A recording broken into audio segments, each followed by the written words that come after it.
இந்த மாதம் முழுவதும் நமக்காக ஏறெடுக்கிற ஜபத்தை குறித்து பார்த்து கொண்டிருக்கிறோம். இன்றைக்கு ஒரு கேரக்டரை பற்றி நம்ம அறிந்து கொள்ளலாம். அவரை வைத்து நம்ம ஒரு ஜபத்தை ஏறெடுக்க போகிறோம்.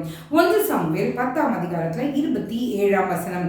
ஆனாலும் பேலியாளின் மக்கள் இவனா நம்மை ரட்சிக்க போகிறவன் என்று சொல்லி அவனுக்கு காணிக்கை கொண்டு வராமல் அவனை அசட்டை பண்ணினார்கள். அவனோ காது கேளாதவன் போல இருந்தான். அவனோ, இது யாரை குறித்து சொல்லப்பட்டிருக்கிறது என்றால் சவுலை குறித்து சொல்லப்பட்டிருக்கிறது. பேலியாளின் மக்கள், அதாவது இஸ்ரவேல் ஜனங்கள்ல பாதி பேர் சவுல ராஜாவா கன்சிடர் பண்ணாங்க, பாதி பேர் அவனை நக்கல் அடிக்கிறாங்க. இவனா எங்களை ரட்சிக்க போறவன் அப்படி சொல்லிட்டு தேவையில்லாத வார்த்தைகளை அவர்கள் பேசுகிறார்கள். அந்த இடத்துல சொல்லப்பட்ட வார்த்தை கவனிங்கள். அவனோ காது கேளாதவன் போல இருந்தான். சில காரியங்கள்ல காது கேட்காதவங்க மாதிரி தான் நம்ம நடந்துக்கணும். நம்மளை பத்தி கேவலமா தரக்குறைவா பேசுவாங்க.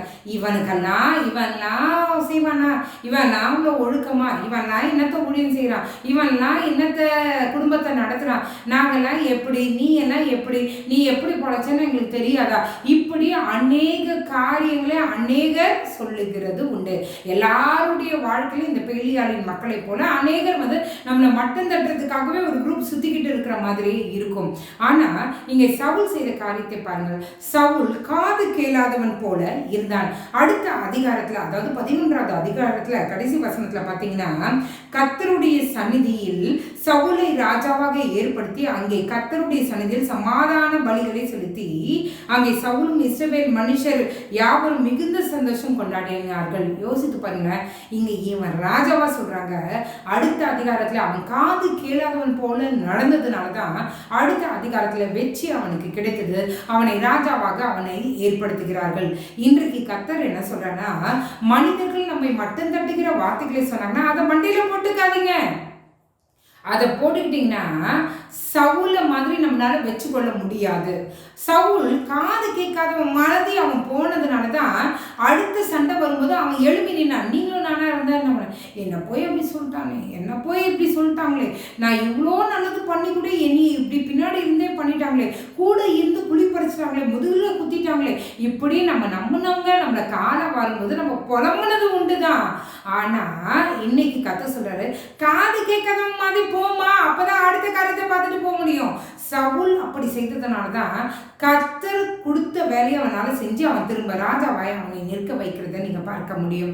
இன்றைக்கு கர்த்தர் சொல்கிறார், கேட்க வேண்டியதை நம்ம காது கேட்கணும், கேட்கக்கூடாததை கேட்க வேணாம். மற்றவங்க நம்மளை பத்தி பேசுகிற, அவலட்சணப்படுத்துகிற, நம்மளை கீழ்த்தரமா நடத்துகிற வார்த்தைகள், காரியங்கள் எதுவா இருந்தாலும் அதுக்கு முக்கியத்துவம் கொடுக்காமல் உங்களுக்கு கர்த்தர் வைத்த காரியத்தை நோக்கி பார்க்கும்போது கர்த்தர் சவுலை ராஜாவாய் ஏற்படுத்தினதை போல உங்களையும் கர்த்தர் உங்களுடைய ஸ்தானத்தில் ஏற்றி உட்கார வைப்பார். ஹல்லேலூயா. ஜெபிக்கிறோமா? எங்களை நேசிக்கிற நல்ல பரமபிதாவே, அப்பா, எத்தனோ பேருக்கு சாக்கியத்தை நீங்கள் தந்திரே உமக்கு நன்றி. சவுல் காது கேளாதவன் போல அவன் நடந்ததுனாலதான் அடுத்த அதிகாரத்திலேயே ஆண்டவரே அவனால வெற்றி கொள்ள முடிந்தது. அவனை ராஜாவாக நினைக்கிறார்கள், அவன் சந்தோஷமாய் நிற்கிறான். ஆண்டவரே, அநேக முறை ஆண்டவரே நாங்கள் ஆண்டவரே மற்றவர்கள் பேசுகிற வார்த்தைகளுக்கு இம்பார்ட்டன்ஸ் கொடுத்துட்டு ஆண்டவரே உண்மை பின்னாடி தள்ளினது உண்டு. எங்களை தயவாய் மன்னிங்க, தயவாய் மன்னிங்க, தயவாய் மன்னிங்க ஆண்டவரே. அந்த வார்த்தைகளுக்கு இம்பார்ட்டன்ஸ் கொடுத்து எங்களை நம்பி நீங்க கொடுத்த வேலையை கூட நாங்கள் செய்யாமல் இருந்தது உண்டு. இன்றைக்கு நீர் எங்களை மன்னிப்பீராக. கேட்க வேண்டியவர்களை கேட்டு கேட்கக்கூடாதவர்களை அந்த இடத்துல கட் பண்ணி விட்டுட்டு ஆண்டவரே அடுத்த காரியத்தை நோக்கி செல்லுகிறவர்களாய் போல நாங்கள் இருக்க, உங்க சித்தத்தை நிறைவேற்றுகிறவர்களா நாங்கள் இருக்க நீர் எங்களுக்கு உதவி செய்யுங்க. இந்த இரவு முழுவதும் உங்க கரம் எங்களோட இருக்கட்டும். நாங்கள் அன்றே தெரிந்தே தவறு செய்திருந்தால் தயவாய் மன்னிங்க. மனிதனுடைய வார்த்தைகளுக்கு முக்கியத்துவம் கொடுக்காதபடிக்கு நீர் வைத்திருக்கிற தரிசனத்துக்கு முக்கியத்துவம் கொடுத்து ஓடுகிற கூட்டமாய் நீர் எங்களை வைக்க வேண்டுமா ஜெபிக்கிறோம். காலை எழுந்து உங்க நாமத்தை மகிமைப்படுத்த கிருபை செய்யுங்க. இயேசுவின் மூலம் ஜெபம் கேளும் நல்ல பரமபிதாவே. ஆமென், ஆமென், ஆமென். God bless you.